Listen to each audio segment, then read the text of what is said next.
যে সমাজ পুরুষে পুরুষে যৌনতা, নারী নারী যৌনতা, অর্থাৎ পুরুষ পুরুষ বিবাহ, নারী নারী বিবাহকে বৈধতা দিয়ে দেয়, আপনার কি মনে হয় ওই সমাজের মধ্যে নীতি নৈতিকতার লেশ মাত্র বাকি আছে? বাংলাদেশ মুসলমানদের দেশ, ওই দেশেও আমেরিকা, ইউরোপ অথবা অন্যান্য জায়গা থেকে মদতপুষ্ট একদল মানুষ সমকামিতাকে বাংলাদেশে আস্তে আস্তে আস্তে আস্তে প্রবেশ করানোর চেষ্টা করছে এবং কিছু ক্ষেত্রে তারা সফল হয়েছে। জি, বীজ বপন করেছে, সুন্দর কথা বলেছেন। সমকামিতা একটা গেল, এর সাথে যুক্ত আরেকটা আছে, সেটা হচ্ছে ট্রান্সজেন্ডার। সমকামিতা দুইভাবে হয়, একটা হচ্ছে পুরুষ পুরুষ, একটা হচ্ছে নারী নারী, এই দুইভাবেই হয়। একটা ট্রান্সজেন্ডার। ট্রান্সজেন্ডার মানে কি? দেখেন, কিছু মানুষের জন্মগতভাবে ত্রুটি থাকে না মানুষের, কখনো কারো হাত একটা বাঁকা, কারো হাতের আঙ্গুল কম, আঙ্গুল বেশি, এরকম জন্মগতভাবে থাকে। তো এভাবে মানুষের গোপনাঙ্গেও মাঝে মধ্যে ত্রুটি থাকে, জেনুইন ত্রুটি, এবং কখনো এগুলোকে সারানো যায় ডাক্তারি করে, কখনো যায় না। তো যাদের জেনুইন ত্রুটি আছে এদেরকে হিজড়া বলা হয়, ইংরেজিতে বলা হয় ইন্টারসেক্স। কিন্তু এদের কথা আমি বলছি না, এদের কোনো দোষ নাই, আল্লাহ এদেরকে এভাবে বানিয়েছে। কিন্তু বর্তমান যুগে একদল বদবক্ত এরকম বের হয়েছে, তারা পুরুষ হওয়া সত্ত্বেও অপারেশন করে নিজের লিঙ্গ পরিবর্তন করে নারী হয়ে যাচ্ছে, আর নারী হওয়া সত্ত্বেও নিজের লিঙ্গ পরিবর্তন করে অপারেশন করার মাধ্যমে পুরুষ হয়ে যাচ্ছে, পুরুষাঙ্গ স্থাপন করার মাধ্যমে। নাউযুবিল্লাহ। এবং এই ফিতনাটা দুনিয়াতে এত ভয়াবহ পরিমাণ ছড়িয়ে পড়েছে, কল্পনা করতে পারবেন না আপনারা। পাশের দেশ ভারতে, পাকিস্তানেও সম্ভবত, পাকিস্তানে গত বছর দুয়েক আগে এই ট্রান্সজেন্ডার এই বিষয়টাকে বৈধতা দেওয়া হয়ে গিয়েছিল। পরে উলামায়ে কেরাম যখন প্রতিবাদ করেছেন, এটাকে আবার তারা ক্যান্সেল করেছে। বাংলাদেশে গত 2 বছর আগে পাঠ্য বইয়ের মধ্যে, ক্লাস 7-8-এর শিশুদের পাঠ্য বইয়ের মধ্যে ওই ট্রান্সজেন্ডার, ওই যে লিঙ্গ পরিবর্তনের বিষয়টাকে স্বাভাবিক বিষয় হিসাবে ওখানে উল্লেখ করে শিশুদের মগজকে ধুলাই করার একটা পায়তারা শুরু হয়েছিল। অনেকেই উলামায়ে কেরাম প্রতিবাদ করেছেন, বিশেষত আল্লামা ফুলতলি সাহেব কিবলা রাহমাতুল্লাহি আলাইহির হাতে গড়া সংগঠন বাংলাদেশ আঞ্জুমানে আল ইসলাহ এবং আল ইসলাহর নেতৃত্বাধীন উলামায়ে কেরামের যে একটা বলিষ্ঠ পদক্ষেপ, এর ফলে পাঠ্য বই থেকে ওই বিষয়টা তারা বাদ দিতে বাধ্য হয়েছে। কিন্তু আপনাকে মনে হয় তারা কি চুপ করে বসে থাকবে? চেষ্টা করবে। এবং আমি আপনাদেরকে বলছি না আপনারা নাটক সিনেমা দেখুন বা ইত্যাদি, এগুলো তো দেখা উচিতই না, কিন্তু এক সময়ের নাটক সিনেমায় কিছুটা নীতি নৈতিকতা বজায় রাখা হতো। এখনকার সময়ে আমি ওই দিন একটা প্রতিবেদন দেখলাম, পাকিস্তানের যে নাটকগুলো তৈরি হয়, ওই নাটকগুলোতে এইরকম খবাসতের বিষয়কে স্বাভাবিক এবং সুন্দর বিষয় হিসাবে উপস্থাপন করা হয়। এর কারণ কি? যেন আস্তে আস্তে স্টেপ বাই স্টেপ মানুষের মনের মধ্যে ওইগুলা ঢুকিয়ে দেওয়া যায়। আল্লাহর কসম করে বলছি, এইটা আখিরি জামানার ফিতনার মধ্যে একটা বড় ফিতনা। মানুষ ভালো মানুষ কি খারাপ মানুষ, মুমিন কি কাফির, ওটা তো পরের কথা। যদি মানুষই থাকে না, তাইলে আপনার ইমানদার কি আর বেঈমান, ঠিক না? একজন পুরুষ, এবং বিশ্বাস করেন আপনার মনে বলতে পারে যে এটা কিভাবে সম্ভব। অপারেশনের মাধ্যমে এগুলা করা হয় এবং এইগুলা কখনো পুরোপুরি সাকসেসফুল হয় না, এবং পরবর্তীতে ওই রুগী দুঃখে দুঃখে মারা যায়। এরকম কত প্রতিবেদন আমরা পত্রিকায় পড়েছি। কিন্তু এগুলা ইবলিসের একটা ষড়যন্ত্র। সে আল্লাহর কাছে বলে এসেছিল যে ওয়ালা আমুরান্নাহুম ফালা ইউগাইয়িরুন্না খালকাল্লাহ। ইবলিস বলেছিল, আল্লাহ তুমি দেখবে আমি তোমার বান্দাদেরকে আদেশ করব, আর আমার আদেশ শুনে আমার আদেশ পালন করতে গিয়ে তারা তোমার সৃষ্টিকে বিকৃত করে ফেলবে। আজকের যুগে আমরা এটা দেখতে পাচ্ছি। নইলে চিন্তা করুন, হাদিসে এসেছে যে যে মানুষটা সৌন্দর্য বর্ধন করার জন্য তার দাঁতকে চুকা করে, কিছু মানুষের অভ্যাস দাঁতকে একটু চুকা করা ডাক্তারের কাছে গিয়ে, তারপরে যারা ভ্রু প্লাক করে চোখের উপরে, যে মেয়েরা যারা শরীরে ট্যাটু আঁকে, ট্যাটু তো চিনেন, আল্লাহ নবী সাল্লাল্লাহু আলাইহি ওয়াসাল্লাম এদের প্রত্যেকের উপর লানত করেছেন। এগুলো ইসলামে হারাম। কি জন্য জানেন? কারণ এগুলো আল্লাহর সৃষ্টির মধ্যে তুমি কি করছো? পরিবর্তন।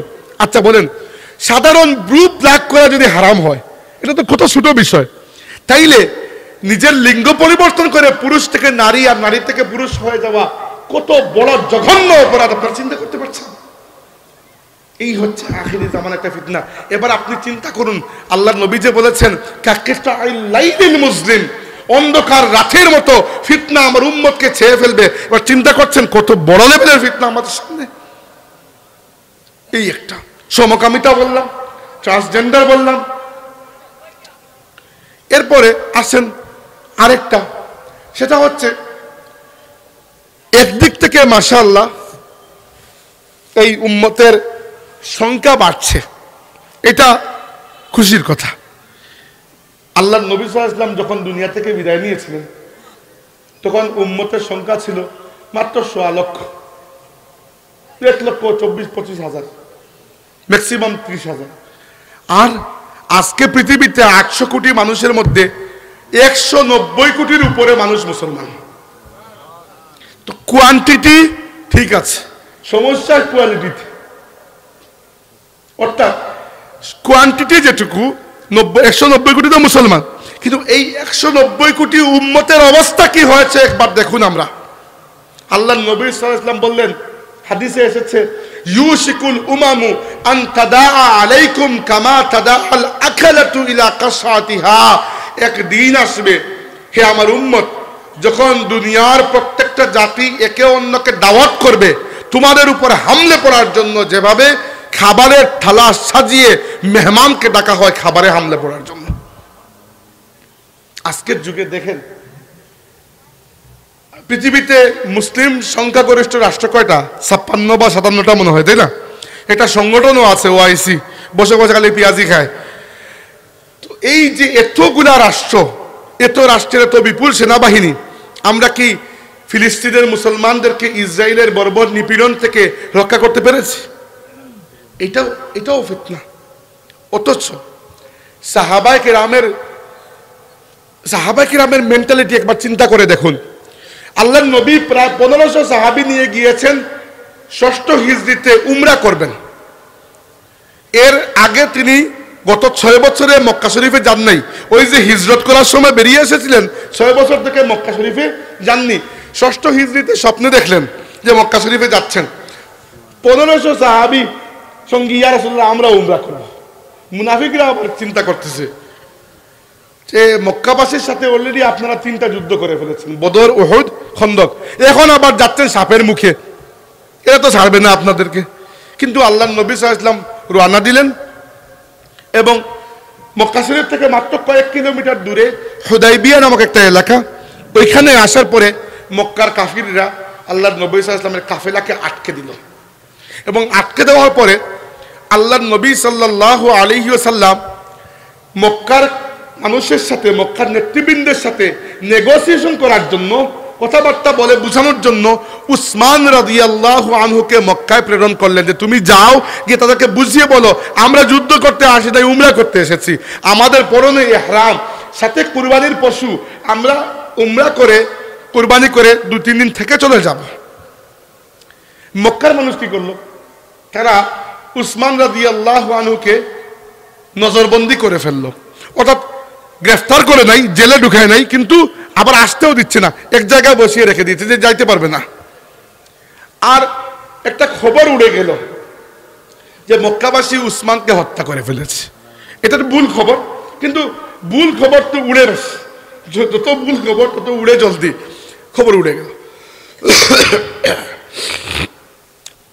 এটা খবর মানে আচ্ছা, তো উসমান রাদিয়াল্লাহু আনহুর ব্যাপারে এই সংবাদ শুনে দেখেন আজকে আমরা কি শুনছি যে গত 2023 সালের সেপ্টেম্বর মাস থেকে আর 24 সালের ডিসেম্বর মাস পর্যন্ত কোনো কারণ ছাড়া আন্তর্জাতিক সমস্ত রীতিনীতি, মানবাধিকার সব কিছুকে তোয়াক্কা না করে বুড়ো আঙ্গুল দেখিয়ে বর্বর জালিম অবৈধ রাষ্ট্র ইসরায়েল গাজার মুসলমানদের উপর অনবরত হামলা করে যাচ্ছে এবং এখন পর্যন্ত 55 থেকে 60 হাজার মুসলমান শহীদ হয়েছে।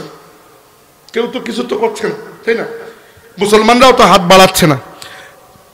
আপনি আমি দুঃখ পাচ্ছি, কিন্তু আপনার আমার দুঃখ কি হয়? যাদের কাছে আর্মি আছে এরা যদি এক হয়ে কিছু একটা করতে চাইতো, করতে পারতো না? পারতো। এবং পারার উদাহরণ আছে। 1973 সালে সম্ভবত সৌদির বাদশাহ ছিলেন ফয়সাল। ফয়সালের নাম শুনেছেন? ফয়সাল হঠাৎ করে ঘোষণা দিলেন যে যারা ইসরায়েলকে সাপোর্ট করবে আমি এদের কাছে তেল বিক্রি করব না। এক দিনের মধ্যে তেলের দাম 300% বেড়ে গেল। আমেরিকার মাথায় হাত যে আরব যদি তেল না দেয় আমাদের সব প্লেন মাটিতে বসে থাকবে। সাথে সাথে নেগোসিয়েশন করে ওই তারা চেষ্টা করেছিল ওনাকে বুঝানোর। তাহলে শুধুমাত্র তেল বন্ধ করে দেওয়ার ফলে যদি এই অবস্থা হয়, যদি এক হয়ে একবার সেনাবাহিনী পাঠাতেও, তাহলে নিশ্চয়ই কিছু না কিছু আল্লাহর সাহায্যের তো আশা করা যেত।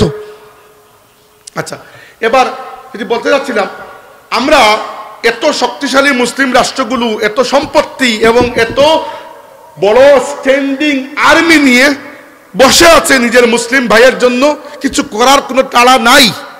আর আমরা দুর্বলরা খামোখা বলে যাচ্ছি। খামোখা নয়, আমরা আল্লাহর কাছে রেজিস্টার করছি যে আল্লাহ যতটুকু তৌফিক আছে আমাদের ততটুকু আমরা করে যাচ্ছি। এবার উসমান রাদিয়াল্লাহু আনহুর কাহিনী কি? তাকে যখন এরা নজরবন্দি করে ফেলেছে, সাহাবীরা শুনেছেন, তখন সাহাবীরা এটা বলেন নাই যেটা এটা উসমানের বিষয় আমাদের কি। আমরা যেরকম বলছি যে ফিলিস্তিনের বিষয় আমাদের কি, তাদের মধ্যে ইসলামের ভ্রাতৃত্ব এত মজবুত ছিল যে প্রত্যেকটা সাহাবীর মনের মধ্যে একটাই প্রতিহিংসার আগুন, যে আমাদের ভাই প্রতিহিংসা নয়, এটা হচ্ছে প্রতিশোধের আগুন, যে আমরা আমাদের ভাই উসমানের হত্যার বিচার না করে এখান থেকে ফিরে যাব না। রাসূলুল্লাহ সাল্লাল্লাহু আলাইহি ওয়াসাল্লাম ওইখানে একটা গাছের নিচে দাঁড়ালেন, দাঁড়িয়ে হাত মুবারক বাড়িয়ে দিলেন। একজন করে 1500 সাহাবা এসে আল্লাহর রাসূলের হাতে হাত রেখে বায়াত করলেন যে উসমান হত্যার প্রতিশোধ না নিয়ে আমরা মক্কায় ফিরে যাব না। ইয়া রাসূলুল্লাহ, আমরা আপনার হাতে জিহাদের বায়াত করছি, যতক্ষণ দেহে প্রাণ আছে আমরা আপনার সাথে থেকে জিহাদ করব। জিহাদ করা লাগে নাই, পরে জানা গেছে যে উসমানকে তারা আসলে হত্যা করে নাই। কিন্তু ওই যে নিজের এক মুসলিম ভাইয়ের মায়ায় তারা আল্লাহর রাসূলের হাতে হাত রেখে জিহাদের বায়াত করেছিলেন। আল্লাহ কুরআন শরীফের আয়াত নাযিল করেছেন, লাকাদ রাদিয়াল্লাহু আনিল মুমিনিনা ইয ইউবাইউনাকা তাহতা শাজারাতি ফাআলিমা মা ফি কুলুবিহিম। অর্থাৎ যারা গাছের নিচে আপনার হাতে বায়াত করেছে, হে আমার নবী জানিয়ে দিন এই প্রত্যেকটা মানুষের উপর আল্লাহ সন্তুষ্ট হয়ে গেছে। এই হচ্ছে প্রথমটা বললাম সমকামিতা এবং ট্রান্সজেন্ডারের ফিতনা। দ্বিতীয়টা হচ্ছে আমাদের মধ্যে উম্মতের যে চেতনাটা আমরা মুঠেও লালন করি না, নিজের মুসলিম ভাইয়ের জন্য মুঠেও আমরা দুঃখ প্রকাশ করি না, বা করলেও মনে মনে আসলে মুখে মুখে, ওইগুলা কোনো কাজে পর্যবসিত হয় না। এইটা বর্তমান যুগে একটা মহা ফিতনা। আমরা দুনিয়াতে এমন অবস্থায় এসে পড়েছি যে দুনিয়ার মানুষ আমাদেরকে মারার সময় একটা উৎসবের মধ্যে মারে। আমেরিকা যখন মুসলমানদেরকে মারে, ইউরোপ তখন এসে সঙ্গ দেয়।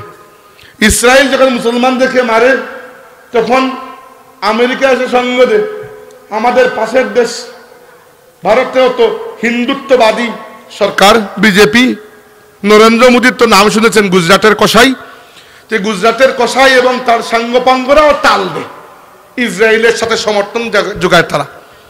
তাহলে আল্লাহর নবীর কথা কি এক্স্যাক্টলি বলেছে না যে প্রত্যেক জাতি একে অন্যকে দাওয়াত করবে যে এসো চলো একসাথে মিলে মুসলমানদেরকে খেয়ে ফেলি। সাহাবীরা জিজ্ঞেস করলেন, ইয়া রাসূলুল্লাহ আনাহনু ইয়াউমা ইযিন কিল্লাতুন, আমরা কি সেদিন সংখ্যায় খুব কম হব? আল্লাহ নবী বলেন, না, বাল আনতুম ইয়াউমা ইযিন কাসীরুন, তোমরা সেদিন সংখ্যায় অনেক বেশি হবে। ওয়ালাকিন্নাকুম গুসাউন কা গুসাইস সাইলি, কিন্তু তোমাদের দাম হবে সাগরের ঢেউয়ের উপর যে ফেনা থাকে না সাদা সাদা, ওই ফেনার মতো। ঢেউ জাহাজ উল্টে দিতে পারে, ফেনা কিছু করতে পারবে? সাগরের উপরে প্রচুর ফেনা, তো ফেনার শক্তি আছে, কিন্তু আছে কিন্তু প্রচুর বেকার, ঠিক না? সব ফেনা একত্রিত করলে এক ঢেউয়ের শক্তি হবে না। তো এই উম্মত যখন উসমানের হত্যার প্রতিশোধ নেওয়ার জন্য রাহমাতুল্লিল আলামিনের হাতে হাত রেখে 1500 সাহাবা জিহাদের বায়াত দিয়েছিলেন। তখন এই উম্মত ছিল ঢেউ, আর এখন 190 কোটি মানুষ, তখন ছিল মাত্র 1500 মিলে একটা ঢেউ হয়েছিল, আর 190 কোটি মিলে আমরা ভেদা হয়ে গেছি। এটা আমার কথা নয়, আল্লাহর রাসূলের কথা, যে ওয়ালাকিন্নাকুম গুসাউন কা গুসাইস সাইলি, তোমরা সাগরের উপর বন্যার পানির উপর ধেয়ে আসে ফেনার মতো হয়ে যাবে। ওয়ালা ইয়ানজাআন্নাল্লাহু ফি সুদুরিকুমুল মাহাবা, আল্লাহ তাবারাকা ওয়া তাআলা আল্লাহ তাবারাকা ওয়া তাআলা শত্রুর মন থেকে তোমাদের ভয়কে উঠিয়ে নেবেন। এক সময় কেন, ওই আগের ঘটনায় ফিরে যাই। সাহাবীরা যেই মাত্র বায়াত করলেন জিহাদের, আল্লাহ নবীর হাতে হাত থেকে মক্কাবাসীর পাট তরতর করে কাঁপতে শুরু করলো।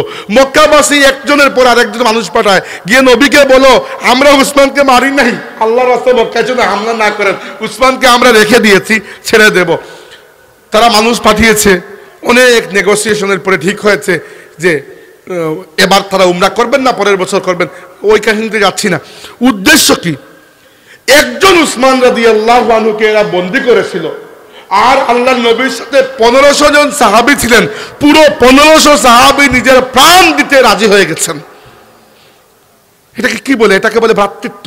ইন্নামাল মুমিনুনা ইখওয়া, ইন্নামাল মুমিনুনা ইখওয়া। আল্লাহ বলেছেন মুমিনরা পরস্পর ভাই ভাই।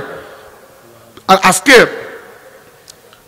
মুসলিম বিশ্বের শক্তিশালী 5টা রাষ্ট্র যদি একত্রিত হয়, এটা হুমকি বা একটা সেনাবাহিনী পাঠানোর যে একটা তুড়জুড়, না পাঠাইলেন, পাঠানোর একটা তুড়জুড়, বা কেনই বা পাঠাইবেন না, তাহলে এই সেনাবাহিনী কি জন্য রাখছেন? খালি সিলেট দেওয়ার জন্য? 5টা শক্তিশালী রাষ্ট্র, সৌদি আরব ধরতে পারেন, শক্তিশালী একটা রাষ্ট্র আছে মুসলিম বিশ্বে, ইরান, পাকিস্তান, মালয়েশিয়া, টার্কি সুন্দর বলেছে, এই 5টা, হ্যাঁ তুরস্ক, টার্কি, এই 5টা রাষ্ট্র যদি, বাকিদের তো বাংলাদেশের তো এত শক্তি হতো নাই, আমরা জানি। খালি সামরিক শক্তি থাকলে হবে না, অর্থনৈতিক যোগানও তো থাকতে হবে। এই 5টা রাষ্ট্র, হ্যাঁ লম্বা লম্বা কথা বলেছেন এরদোগান, এটা আমরা শুনেছি, কিন্তু কথা তো আর চিরা ভিজে না। ইসরায়েল তার হামলা তো বন্ধ করে নেই। তো হাজিরিন, আমরা এটা দেখছি চোখের সামনে যে এই উম্মতটা আস্তে আস্তে নিজেদের মধ্যে যেটা সিমেন্ট ছিল, যে সিমেন্টগুলো উম্মতের এক একটা ইটকে জুড়ে রাখতো, এই সিমেন্টটা দুর্বল হয়ে গেছে। এটা আজকের যুগের একটা ফিতনা বলে আমি মনে করি। এই যে পার্ট ভাগ, এই পার্ট ভাগে কি করে জানেন? উম্মতকে দুর্বল করে ফেলে। যখন তারা মারে, তখন আপনি কোন কালারের, কোন এলাকার, কোন রেসের, কোন মানুষ, কোন জাতের দেখে মারে না কিন্তু। এইটা হচ্ছে 2 নম্বর ফিতনা। বেশি লম্বা করে ফেলতেছি, 12টার উপরে বেঁচে গেছে, আর বলবো না। এখন আসি ফিতনা থেকে উদ্ধার পাওয়ার জন্য 2-1টা করণীয় বলে শেষ করে ফেলবো। 5 মিনিট, 1 ঘন্টা এমনিতেই হয়ে গেছে মনে হয়। হাজিরিন, ফিতনার তো শেষ নাই। আমি যদি 2টা ফিতনা বলি এতটুকুই হবে না। আল্লাহ নবী নিজে বলেছেন যে কামাউজিল বাহরি, সাগরের ঢেউয়ের মতো একটার পর একটা ফিতনা আসবে। করবোটা কি আমরা? প্রথমটা হচ্ছে আমাদের প্রত্যেকের উচিত, আল্লাহ নবী সাল্লাল্লাহু আলাইহি ওয়াসাল্লাম আমাদেরকে বলেছেন তলাবুল ইলমু ফারিদাতুন আলা কুল্লি মুসলিমিন, প্রত্যেক মুসলমানের উপর ইলম অর্জন করা ফরজ। এই ইলম মানে এই নয় যে প্রত্যেক মুসলমান পিএইচডি ডিগ্রি হাসিল করবেন, দরকার নাই। প্রত্যেক মুসলমান আইনজীবী হবেন, দরকার নাই। ডাক্তার হবেন, দরকার নাই। ইঞ্জিনিয়ার হবেন, দরকার নাই।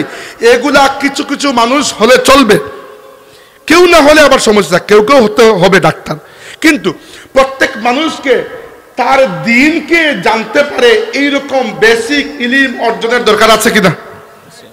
তরুণদের কাছে এটা আমার আকুল আবেদন। আজকাল বাংলা ভাষায় ভালো ভালো বই পাওয়া যায়। মাঝে মধ্যে আমরা এই ভার্চুয়াল জগৎ থেকে একটু সময় বের করে আল্লাহর দ্বীনকে, কমসে কম আল্লাহর নবীর জীবনকে জানার একটু চেষ্টাটা করব। আপনি সিলেটে কেন, ওই আপনার এলাকায়, এটাই তো সিলেট, আল্লাহর রসুলের যে কোনো একটা জীবনী, সিরাতের যে কোনো একটা বাংলা বই কিনে একবার পড়ে দেখুন, আপনার নবী কে ছিলেন। খোদার কসম করে বলছি, আপনার ঈমান তাজা হয়ে যাবে। আপনি ইসলামকে পালন করার যে বেসিক, যেগুলো মৌলিক আকীদা, মৌলিক ইবাদতের নিয়ম কানুন, তাহারাত, নামাজ রোজা এগুলার নিয়ম কানুন এগুলা প্রত্যেক মুসলমানের জানা চাই। আগের যুগে আলিম তাদেরকে বলা হতো যারা লক্ষ লক্ষ হাদিসের হাফিজ ছিল, আর আজকের যুগে আমার মতো মানুষকে মানুষ আলিম বলে। কারণ কি জানেন, বাকিদের অবস্থা এত নেমে গেছে যে এখন মোটামুটি জানলেই মনে হচ্ছে অনেক বড় আলিম আল্লামা। আসলে কিছুই না। আজ থেকে কয়েকশো বছর আগে গেলে আমাদের মতো মানুষকে আলিম তো দূরের কথা, আলিমের ঘরে দারওয়ানও কেউ রাখবে না। এখন ইলমের লেভেল এত কমে গেছে যে এই অবস্থা হয়ে গেছে। তাই আপনারা প্রত্যেকের একটা দায়িত্ব হচ্ছে এই ফিতনার যুগে নিজের দ্বীনকে, নিজের আকীদাকে, নিজের বিশ্বাসকে, নিজের ইসলামকে, নিজের নবীকে, নিজের রবকে জানার জন্য একটু চেষ্টা করুন। এই সামনে রমজান মাস আসছে, কোরআন শরীফের দিকে মনোনিবেশ করুন একটু। কোরআন শরীফ যখন তিলাওয়াত করবেন, যদি শুদ্ধভাবে তিলাওয়াত করতে না পারেন, দারুল কিরাতে ভর্তি হয়ে শুদ্ধ তিলাওয়াত শিখুন।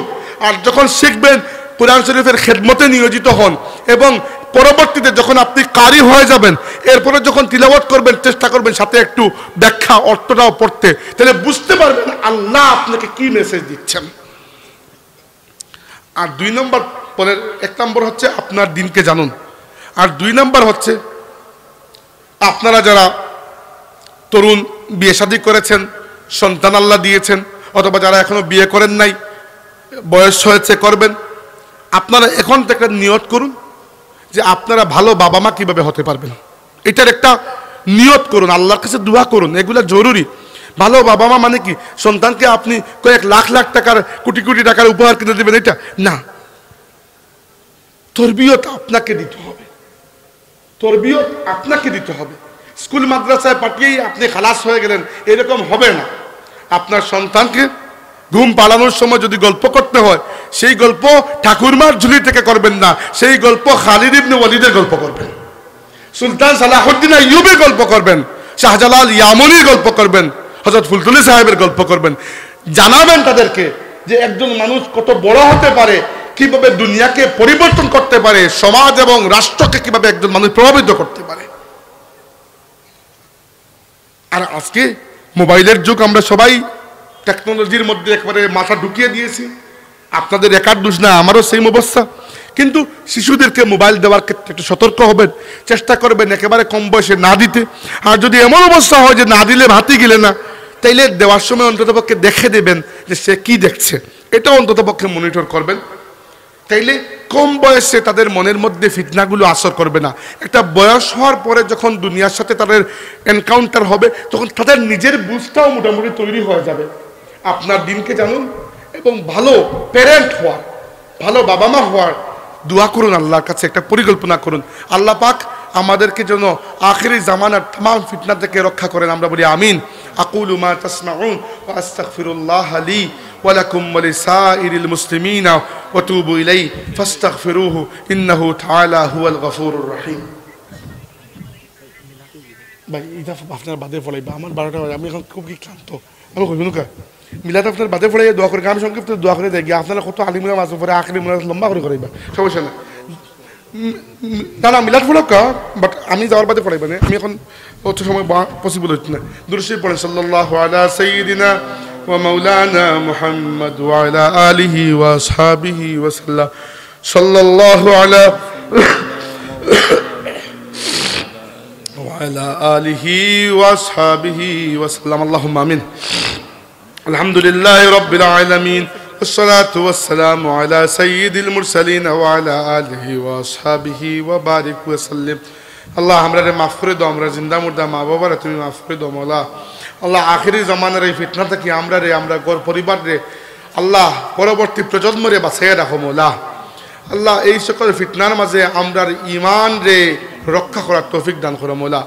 সব ধরনের ফিতনা ফাসাদ থেকে আমরা বাঁচাইয়া রাখো আল্লাহ। তোমার কাছে ভিক্ষা চাইয়া তত মানুষে এই মাহফিলের দুয়ার লাগিয়ে হাত বাড়াইছেন আল্লাহ, প্রত্যেকের নেক হাজাতকে পূরণ করে দাও আল্লাহ। আমরা বেমারি হলে শিফা দান করো আল্লাহ।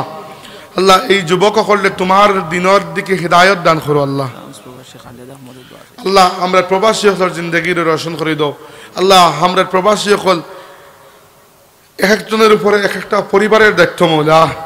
দেশের বাইরে গিয়া বড় কষ্ট করিয়া এরা রিজিক তালাশ করুন আল্লাহ। এরার লাগে হালাল রিজিকর দরজা খুলি দাও আল্লাহ। আমরা যুবক হকলের লাগে হালাল রিজিকর দরজা খুলি দাও আল্লাহ। আমরা যুবক হকলের লাগে হালাল রিজিকর দরজা খুলি দাও মৌলা।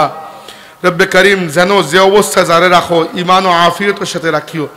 দুনিয়ায় তো আমরা বেইজ্জত করিও না, হাসরের ময়দানও শর্মিন্দা করিও না মৌলা। তোমার বান্দা হলর দান খয়রাত সৎকারে তুমি কবুল ফরমাও আল্লাহ। আল্লাহ তোমার কাছে ভিক্ষা চাই, আর বহুত মানুষ বহুত মুশকিলের গাঁঠো আটকে গেছেন, আল্লাহ তুমি উদ্ধার করো। আল্লাহ বহুত মানুষ বহুত মুশকিলের মাঝে আসুন, কঠিন মুসিবতের মাঝে দোয়া চাইছেন, আল্লাহ তুমি উদ্ধার করো। আল্লাহ হাসরের ময়দানও আমরা রে তোমার হাবিবুল লেওয়ায়ে হামদুর নিচে জায়গা দিও। আল্লাহ আমরা হযরত শাহজালাল রহমতুল্লাহি আলাইহির এই এলাকার মানুষ তোমার ওলির ওয়াসিলায় আমরা ভিক্ষা চাই মৌলা। আমরা হর কিসিম ফিতনা ফাসাদ বালা মুসিবত থাকি, জিন এবং মানুষের তামাম ষড়যন্ত্র এবং বদ নজর থেকে আমরা বাঁচাইয়া রাখো।